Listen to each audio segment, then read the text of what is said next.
Bonjour à tous, bienvenue sur Mini PDLV, ça me fait plaisir de vous retrouver un mercredi et pas seulement un dimanche. Le mercredi, de temps en temps, il y aura des vidéos annexes, des vidéos un petit peu différentes. Et justement, je profite de ce mercredi à peu près ensoleillé pour vous dévoiler une nouvelle catégorie de vidéos.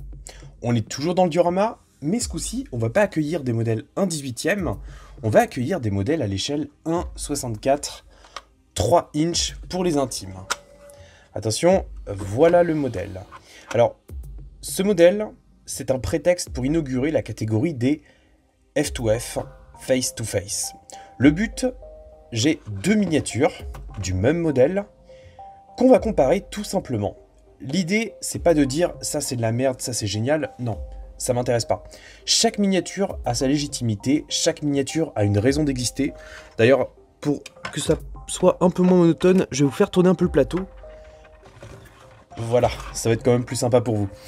Chaque constructeur de voitures miniatures a sa légitimité.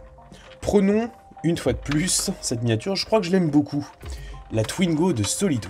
Alors, c'est une miniature qui est vendue 45 €, prix de vente maximum conseillé.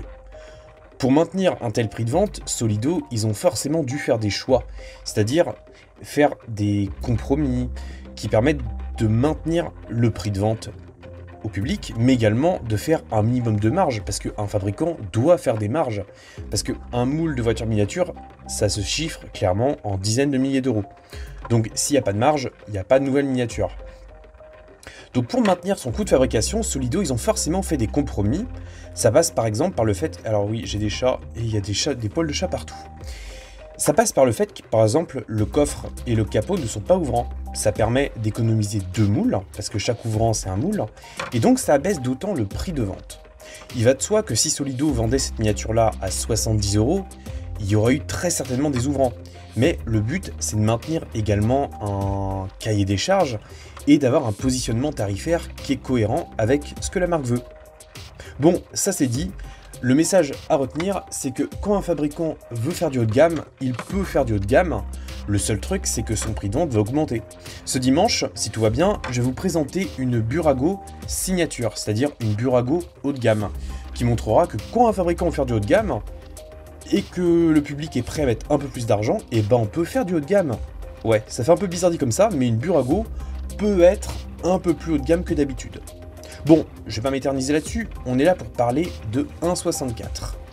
Alors, le modèle en question, dans les deux cas, c'est la même miniature, à savoir une Apollo IE. Alors, je vais revenir très brièvement sur l'histoire d'Apollo. Ça démarre en 2001, quand un certain Gumpert, Roland de son prénom, décide de fabriquer sa propre marque de voiture. Alors, l'homme, il est déjà très bien ancré chez Audi, il a un poste à très haute responsabilité, et donc autant dire que Roland Gumpert, il connaît quand même très bien le domaine. Et justement, de 2005 à 2013, il a commercialisé un modèle qui s'appelle la Gumpert, je sais pas comment on dit, dites-moi en commentaire, Apollo. C'était une supercar à moteur Audi, de mémoire c'est un gros V8 turbo. Et cette voiture-là, elle a connu un succès en demi-teinte, parce que forcément, quand un fabricant se lance dans une supercar sans avoir une image de marque plus appuyée que ça, et bien malheureusement, ça marche pas toujours autant que ce qu'on voudrait. Justement, l'histoire de Gumpert, elle est assez tragique quand même, puisqu'il y a eu plusieurs fois des faillites, des reprises, des sauvegardes, encore des faillites, ça n'a pas arrêté. Si bien que désormais, c'est un consortium chinois qui possède Gumpert, qui s'appelle désormais Apollo, parce que Gumpert, c'est quand même le nom de Roland Gumpert. Et donc, Apollo, ils ont sorti en 2019 ou 2020 peut-être. Ah, j'ai pas noté la date, c'est pas malin ça. Ils ont sorti l'IE, Intensa Emotion. C'est une hypercar à moteur V12 6 litres 3 qui délivre 780 chevaux pour seulement 1250 kg. Donc c'est quand même quelque chose d'assez extrême en matière de performance. Et justement, la mécanique qui est empruntée ce coup-ci, donc c'est pas du Audi, c'est du Ferrari. Donc c'est quand même une référence assez remarquable dans le domaine automobile. Bon, ça fait déjà 5 minutes de vidéo, il est temps pour moi de comparer ces deux miniatures. On va comparer ces miniatures-là sur plusieurs aspects. Pour commencer, on va parler du fabricant. Je vais volontairement commencer par celle-ci. Alors, celle-ci, c'est un modèle Siku. Siku, c'est un fabricant allemand qui est né dans les années 1920 et qui depuis 1955 propose des voitures miniatures qui tendent quand même plus vers le jouet. Alors leur échelle de prédilection, c'est clairement le 3 inch, hashtag 1,64, mais ils ont également proposé des produits à des échelles un petit peu différentes. Si vous voulez en voir, vous allez sur pdlv.fr, rubrique miniature, revue de modèle, j'en ai déjà présenté quelques-uns, il y a comme des pièces sympas.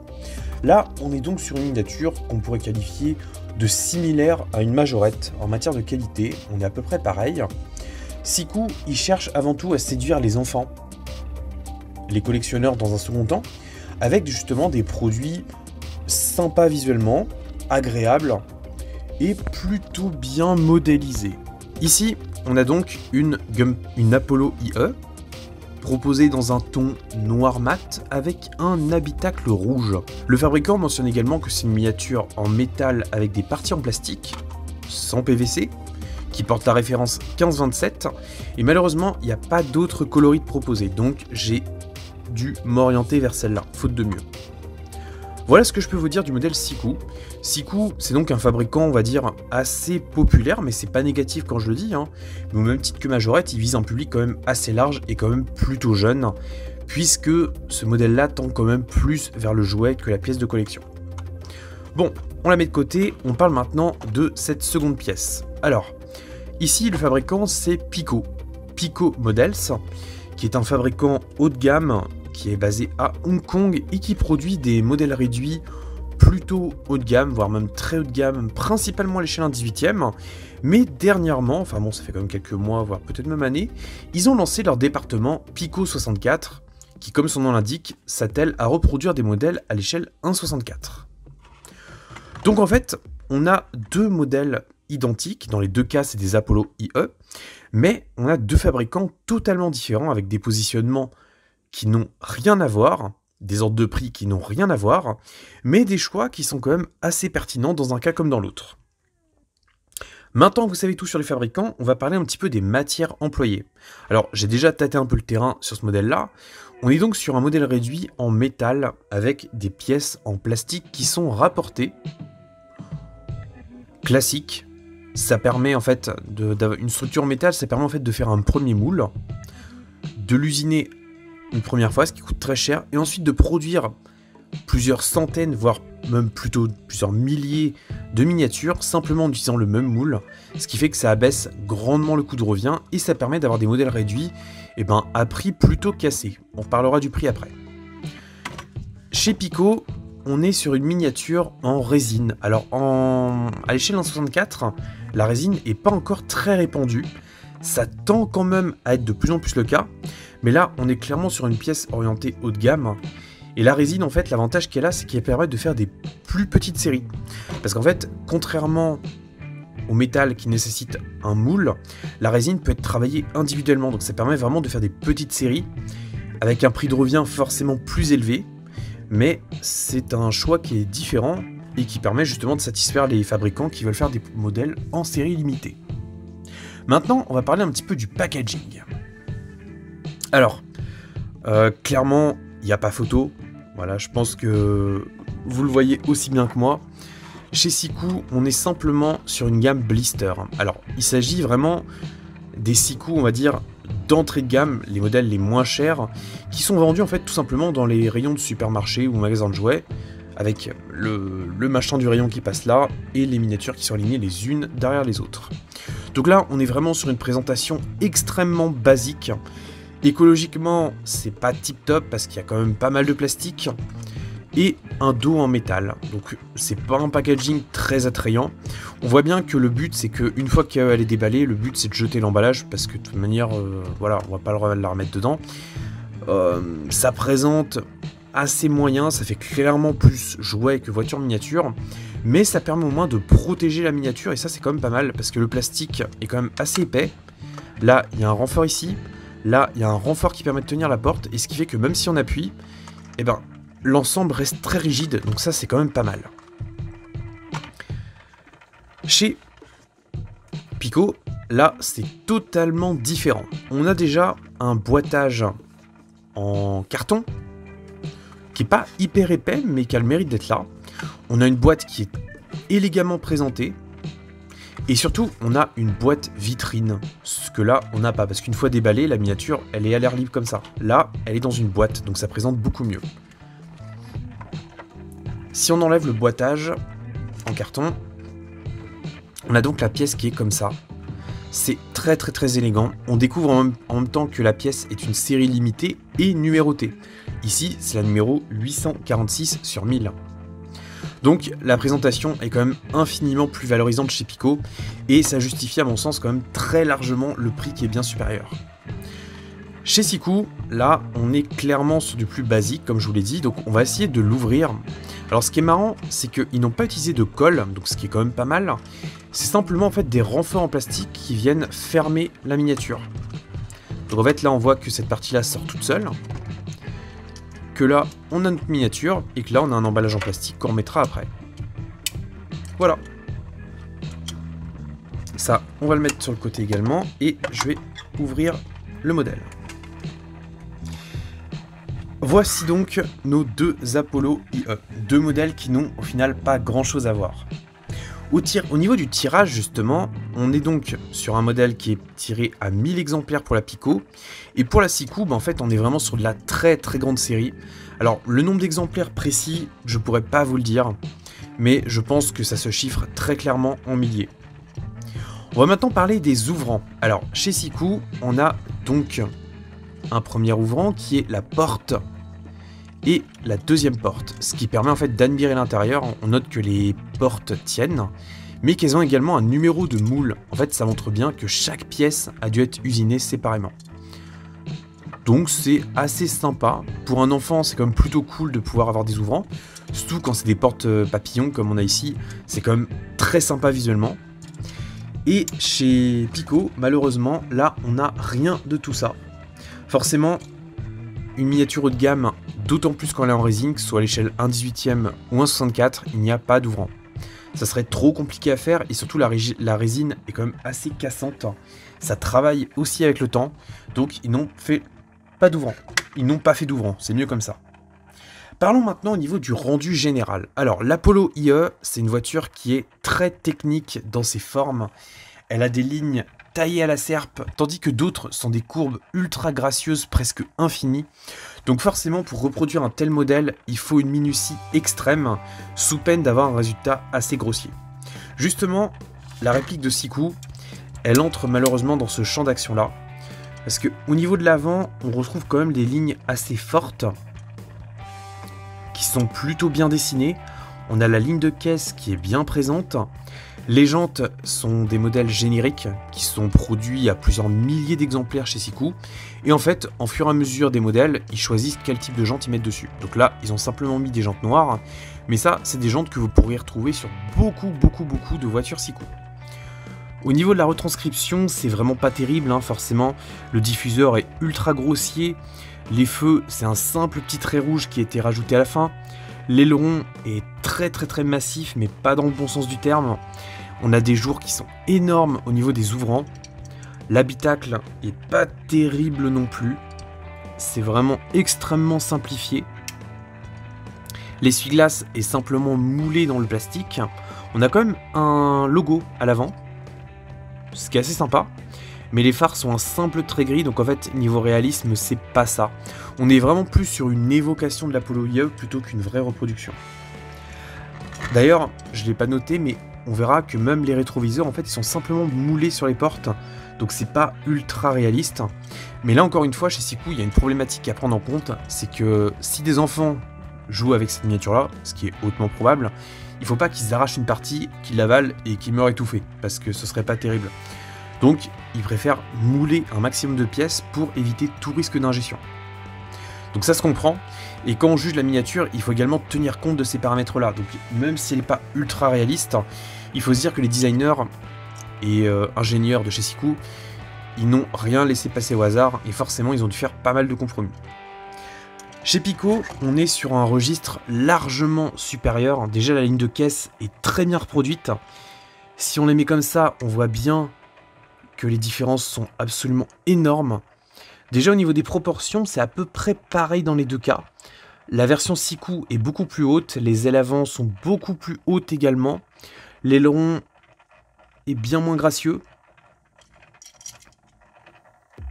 D'ailleurs, je vais arrêter le plateau et on va continuer d'en parler.